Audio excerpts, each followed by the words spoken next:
शुभ प्रभात।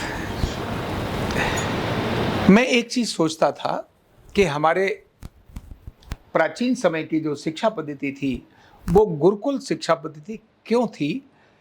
राजा का बच्चा भी उस गुरुकुल में पढ़ता था और पढ़ने के बाद फिर वो राज्य का संचालन करता था। उस समय पर ऐसे आधुनिक सुविधाओं से लैस विद्यालय क्यों नहीं थे जैसे आज के समय प्राइवेट स्कूल्स हैं। एक से एक बड़ा कॉरपोरेट स्कूल भी आज के समय है। जब मैं ये सोचने लगा तो मैं अपने उस समय को ध्यान में करता हूं कि जब मैं संघ के प्रचारक के रूप में गांव-गांव जाता था और आज की स्थिति को मैं देखता हूं कि न्यूरोथेरेपी का उससे तारतम्य क्या है, क्यों मैं इस दिशा में लग गया।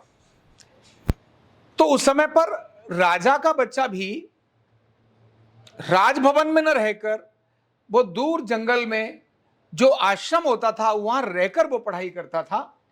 वहां की पूरी सफाई करना, वहां की सारी व्यवस्थाओं को मेंटेन करना, लकड़ी तोड़कर जंगल से लाना, यानी खरीद कर ले आओ ऐसा नहीं था।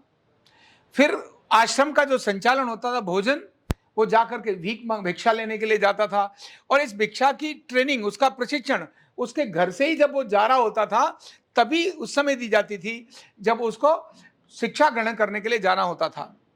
यानी माता पिता और बाकी लोग भी उसको भिक्षा देते थे।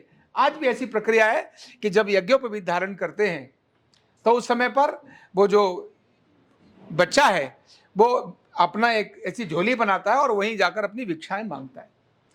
ये तो अभी एक परंपरा हो गई, एक छोटा सा एक तरह प्रतीक मात्र हो गया। लेकिन क्यों होता था?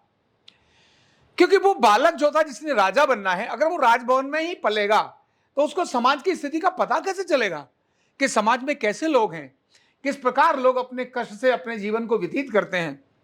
एक मां घर में अभाव के अंदर रहने के बाद भी वो कैसे अपने बच्चों का पालन पोषण करती है, एक पिता किस प्रकार की मजदूरी करता है, कैसा उसका अपना काम है, ये सब अनुभव कैसे आएगा उसको अपने समाज का अगर वो राजभवन में ही आ गया तो। और ये निश्चित ही जब मैंने अपने को देखा कि मैं क्यों, मेरे अंदर ये तड़प आई जब मैं संघ का प्रचारक था और उससे पहले भी मैं विद्यालय में तो जाता ही था, लेकिन तो भी विद्यालय में जाकर मैं बच्चों को वहां देशभक्ति की, स्वास्थ्य की ऐसी स्पीच देता था और बच्चों से पूछता था ऐसे बच्चे कौन हैं जिनको सिर दर्द होता है, ऐसे बच्चे कौन हैं जिनको कमर दर्द होती है।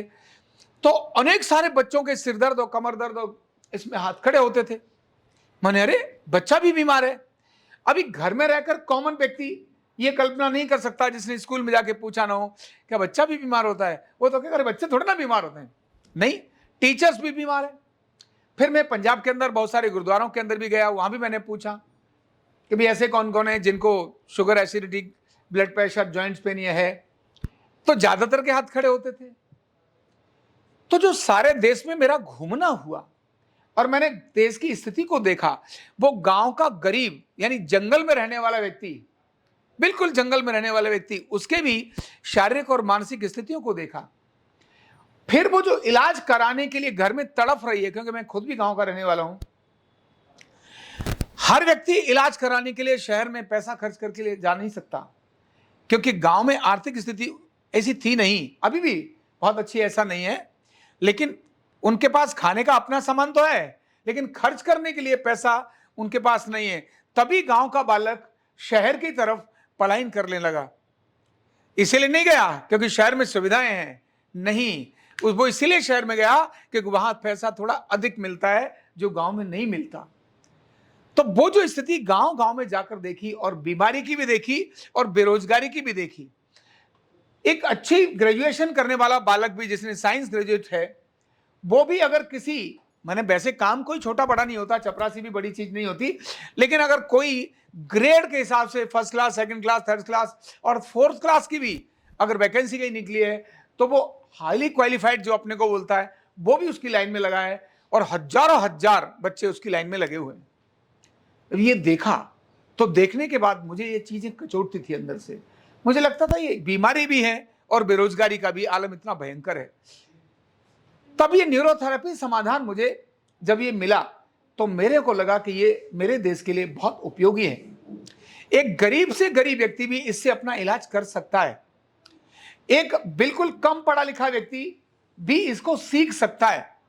तो वो जो हजारों लाखों लोग लाइन में लगे पड़े हैं, रेल में जा रहे हैं भर्ती के लिए, और ऊपर से बिजली के तार ने पकड़ लिया, कहीं कैंची चल गई, गर्दन कट गई, ऐसे अनेक सारी घटनाएं जो मैंने सुनी थी, तब मुझे लगा कि नहीं, अगर ये विज्ञान एक ऐसा है जो दो प्रकार के समाधान हमारे को देगा, एक स्वास्थ्य भी देगा और एक रोजगार भी देगा।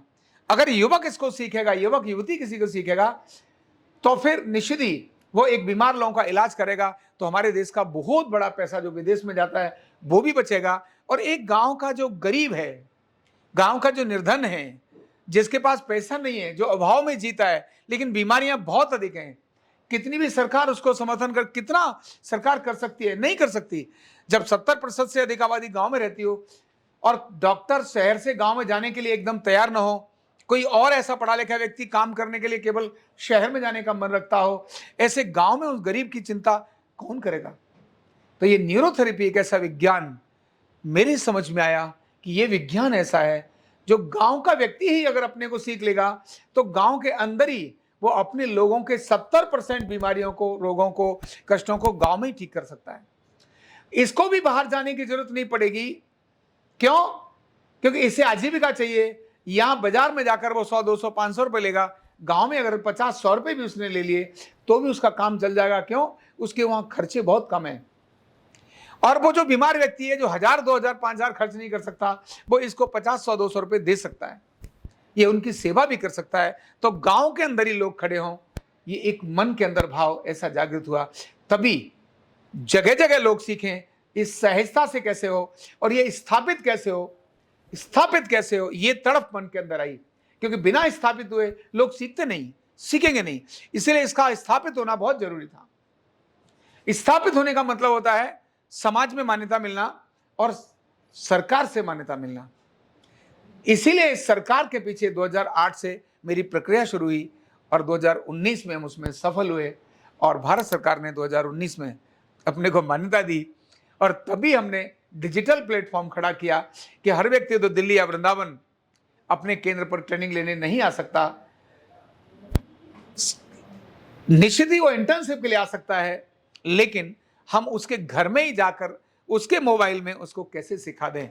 तो ये जो भाव मेरे मन में जागा, मेरे इस सारे देश में घूमने के कारण, गांव-गांव में जाकर, विद्यालयों में जाकर, रात को गांव में लोगों के यहाँ रहकर जो स्थितियों को देखा, उसके कारण ये स्थिति मेरे मन में बनी। तब मुझे ये समझ में आया कि पुराने जो गुरुकुल थे वो कितने महत्वपूर्ण थे। बालक को सारी ज्ञान, सारे कुछ नॉलेज, समाज की स्थिति का परिचय वो उसी समय कराता था। इसीलिए वो एक बालक एक अच्छा और आदर्श राजा भी होता था। बहुत बहुत धन्यवाद। कंधा दर्द, गर्दन दर्द, कमर दर्द, गैस, एसिडिटी, माइग्रेन बहुत सारे रहते हैं, और अगर घुटनों की बीमारी आ गई तो एक एक कदम पहाड़ जैसे लगने लगता है और जिंदगी बोझ बन जाती है। बीमारी की कोई उम्र नहीं है। आरोग्य पीठ लाया है बिना दवा, बिना साइड इफेक्ट के इतनी भयंकर बीमारियों को रिवर्स करने का जबरदस्त तरीका, वेलनेस न्यूरोथेरेपी। तो देर किस बात की, अभी फोन उठाओ, कॉल करो और अपने रोगों से, अपनी बीमारियों से परमानेंट छुटकारा पाओ।